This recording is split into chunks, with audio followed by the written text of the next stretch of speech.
Hey guys, VTech here, Redline Ranch. So here I am on property on the 20th. I'm setting up the form for a pad, concrete pad in front of the entry door to the shop. We could have done this during the pour, but I didn't think about it at that time, and we could have actually poured it then. We ended up getting an extra truck, not an extra truck, full truck, but we got almost a full truck and several yards of extra concrete, and they basically just blow it away. So it would have been good to use it here, but it was too late while they were there. And anyway, hindsight, yeah, should have done it then, but no big deal. It's about a 1.1, 1.2 yard of concrete. It's roughly an 8 by 12 pad. I'm doing the rebar here, as you can see, and then in a little bit I'll be using a hammer drill, a Bosch, kind of a big one, to tie the rebar to the foundation and the driveway area right there. So just to make things not move and stuff. Pretty straightforward. And then you can see some plants we planted earlier from the other property. Moved them over so they'll survive. And you can still see the smoldering burn piles there. They're still smoking away. In fact, that was the end of the day. I was still watching them instead of just sitting around doing nothing. I did the pad while they still smoked away. But anyway, enjoy the video. There's more coming. You'll see the pour of the concrete in the next couple minutes here, and then later on you'll see me trying to consolidate the burn piles into one, which allows the clearing to be where we're going to put the house actually. So it looks nice without having all the shrubs and junk there. So anyway, enjoy. See ya. So he'll be coming in with the big hammer drill. That thing's fantastic. It drills through the concrete like it's nothing. You know, a little bit of pressure required. Actually, you might not see it, but I actually split my pants doing this because I was squatting and they were a little bit wet and blah. Anyway, I blew them out. So there you go.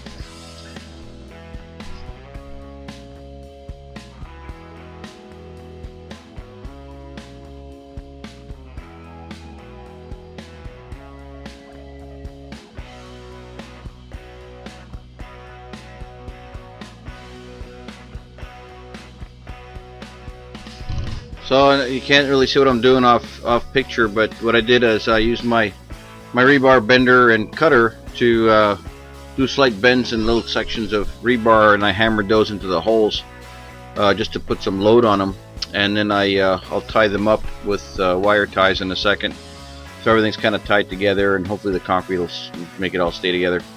But pretty straightforward. I didn't have any like bolt anchor, so you know, whatever. There you see me tying them up. So it all works.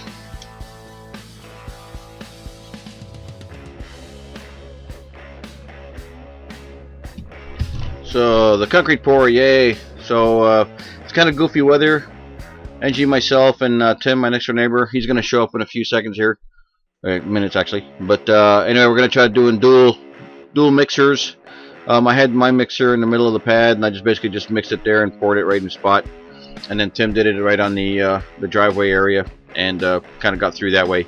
We ended up using about 49 bags of concrete, I believe, so that's a little over a yard, 1.1 yard, whatever the hell it was. But anyway, that's about it. Then I hung out for the rest of the day, waited for it to set up so I could do a brush finish on it to add some texture to the pad so it wouldn't be slippery when it's raining, etc. So anyway, enjoy the video. Talk at you later. Bye.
So I moved the camera indoors here. You can see it getting a little bit wet out there. It wasn't too bad, but sprinkling kind of put a little haze on the camera, so I decided to put it indoors.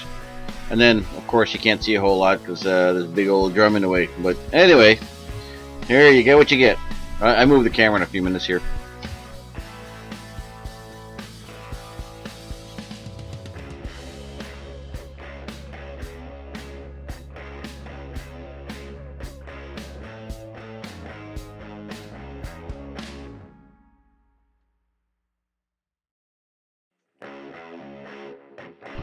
So here's a different view. We actually did pretty good timing on it. Things were rolling pretty good. It just took a little while because everything was pretty dirty and stuff. And 80-pound bags after a while get pretty heavy. Tim had, he's a slightly older gentleman, so he was having a rougher time with it. But anyway, we managed.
So we're almost at the point where just one machine actually is doing a better job than two.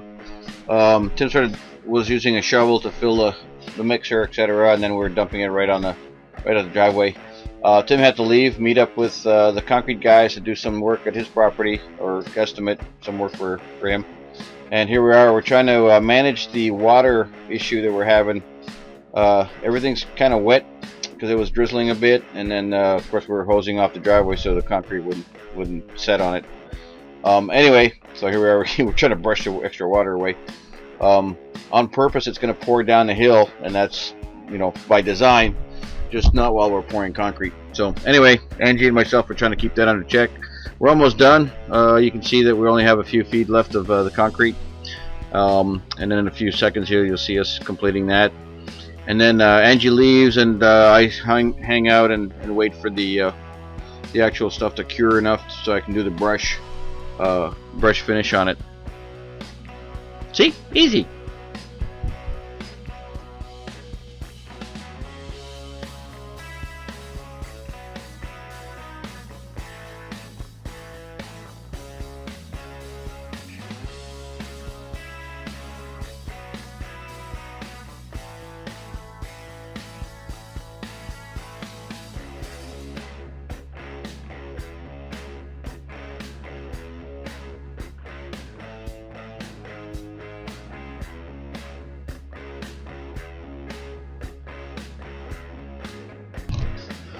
So while I was waiting for the concrete to cure, I decided to, instead of just twiddling my thumbs waiting for stuff to happen, I decided to try to move pile number 3 to pile number 2.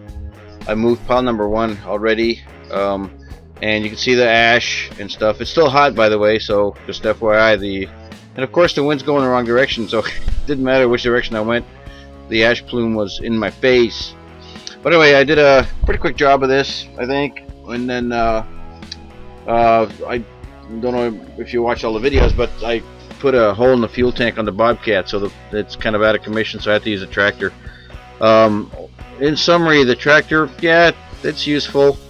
It does work, but boy, the Bobcat sure is a whole different animal. It could have done this in half the time, if not faster, and with more efficiency. So, and less danger, in my opinion, because the tractor's kind of tall.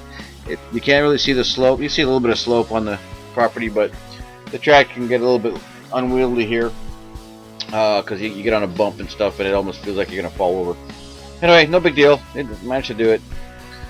So this took me, I did most of it that one day. You'll see in a little bit that I'm going to finish brushing the concrete. I did it chronologically. And then the next day I come back and finish the small pile that I didn't finish up today. So anyway, enjoy.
So I got pretty close to being done, and I'm trying to spread out the dirt on the backside of that pile on the right, so it's not intruding where the house is going to be. The house is going to be right where the tractor is, and moving up the hill. So I'm trying to get it out of the way. I might have to move a little bit of it, no big deal, but for the most part it should be right in front of us. Anyway, I didn't get done because I almost ran out of fuel in the tractor, so I quit and I came back the next day. And in a few seconds here you'll see me doing the final brushing of the concrete, and that pretty much summed up that day. So pretty straightforward, just work, no biggie. Later.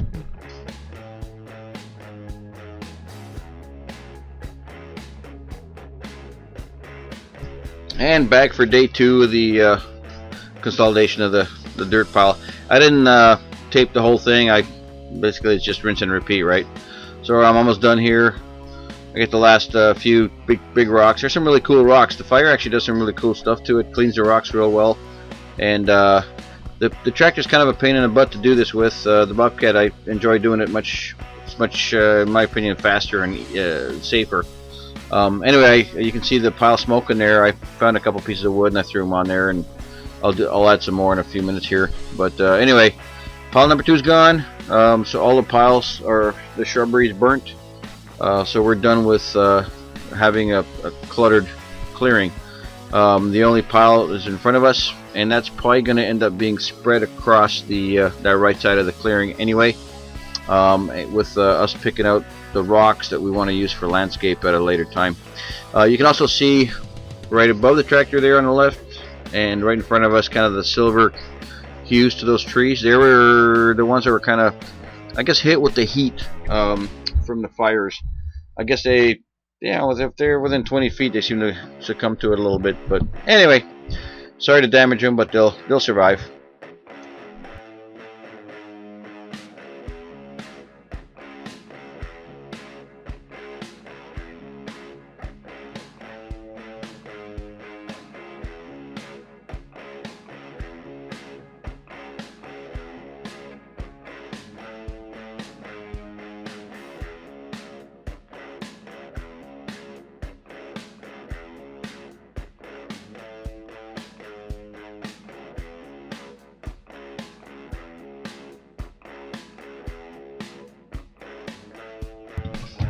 And last but not least, I took the pressure washer out and hooked it up to my little RV pump, and plugged it into the water tote, and had to clean my the tractor. It was all sooted up from the ash and dirt from moving those piles. And things just run better when they're cleaner and stuff. So, you know, do this twice a year or whatever. So now I have a clean tractor again. Yay! And then a few seconds here, you'll see me washing some of the rocks that are part of the landscape right in front of the shop. Just to make it look a little cooler. But anyway, less mud, the better, right? So there. Alright, thanks for watching, guys. Talk to you later. Bye.